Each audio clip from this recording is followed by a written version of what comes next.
Hey book review fans, Ben here with book reviews. I've got another fantastic book series for you. It's another one by Brent.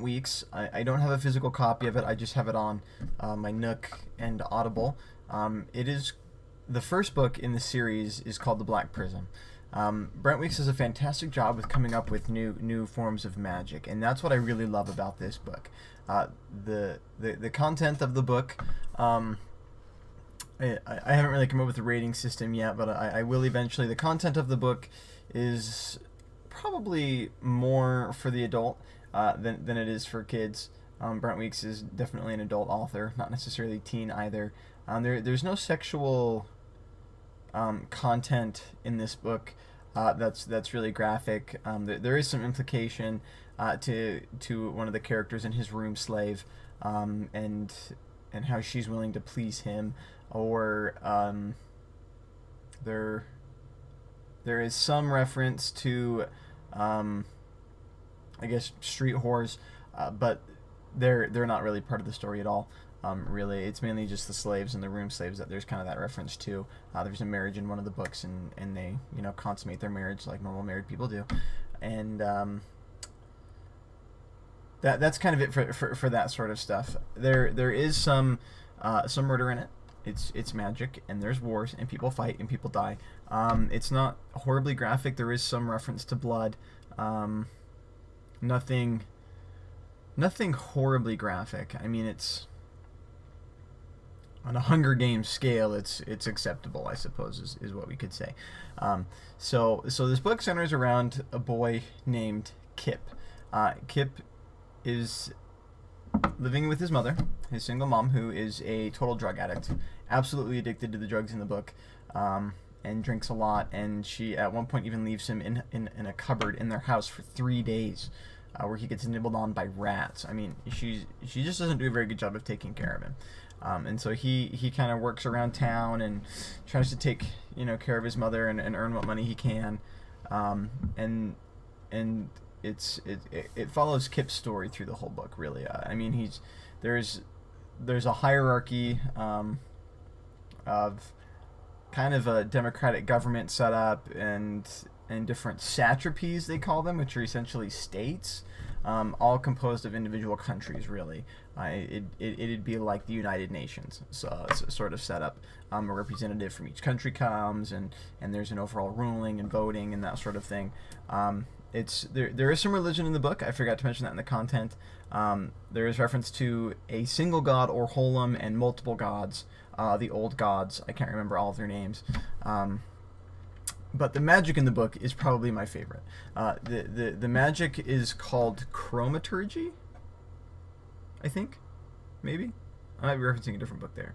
And what it is magic using color. So every person that's born with this magic has an ability to control a color. The sort of emperor or head of everything, who's really just a religious figure, his name's Gavin. He's called the Prism, obviously, because he can control all of the colors. And there's a ton of them. And there's super violet, there's sub red, there's orange, yellow, green, blue, black, white. There's one called Peril, which is really hard to explain unless you read the book. Brent Weeks does a fantastic job going through all of this. There's a whole school set up called the Chromaria, which is in charge of training these magicians, who are called drafters. They draft magic, and it's it's a little reminiscent of Green Lantern, except for they don't need a ring; they just need sunlight or white light or their color.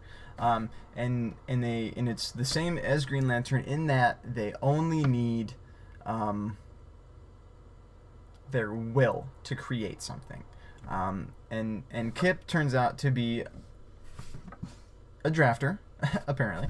And again, the story is him going through he meets his father, or supposed father, towards the beginning of the book. He spends time with him. I mean, there's a war that goes on. These satrapies decide they want to rebel against the Chromaria, or this United Nations, and color prince, quote unquote, gets set up, and he gets these armies and they go to battle, and it's just this really, really cool storyline, really fun magic that's really unique, other than the kind of Green Lantern feel to it. It's just so cool, and the way that these different colors have different properties, physical properties. No matter how willful you are, some things are just impossible with different colors. It is similar in that the colors, when you draft them, you are influenced by that color's emotion or personality type. Blues are really, what's the word? Analytical. Greens are crazy. Reds and reds are angry, or violent. Superviolet is kind of an alien feeling. It describes it as kind of disconnected. Yellow and orange, I can't quite remember. They're not really as mentioned as the others, but there are some really cool things that they can do with this magic. I mean the warfare is absolutely fun. It's that Brent Week style of jumping from character to character, so you get a lot of different point of views. There are some really fun plot twists. I mean, I accidentally revealed some to you, but you won't realize that until you get to the third book. And it's not over. There are 3 books or 4 books right now, and they're fantastic. I absolutely love this series. You guys should go check it out. I'll have links to the purchasing websites somewhere on the page here. I will also have a link to my Patreon. Go check it out. It's that sort of stuff that helps us YouTube video makers be able to do this. I want to do this for you guys. I want to thank those who've seen the first couple of videos and been willing to watch those and go read these books. Please purchase these books. Don't find illegal copies of them. Go to your library at least. I mean, if you like books, go and buy the book. Support the author. If you don't buy their books, they can't write anymore, and then you're out of books. So please go do that. Thank you again. Stay tuned. In a couple of weeks, I'll have another book review out. I'm trying to do this every 2 weeks or every week, depending on how much time I have with school.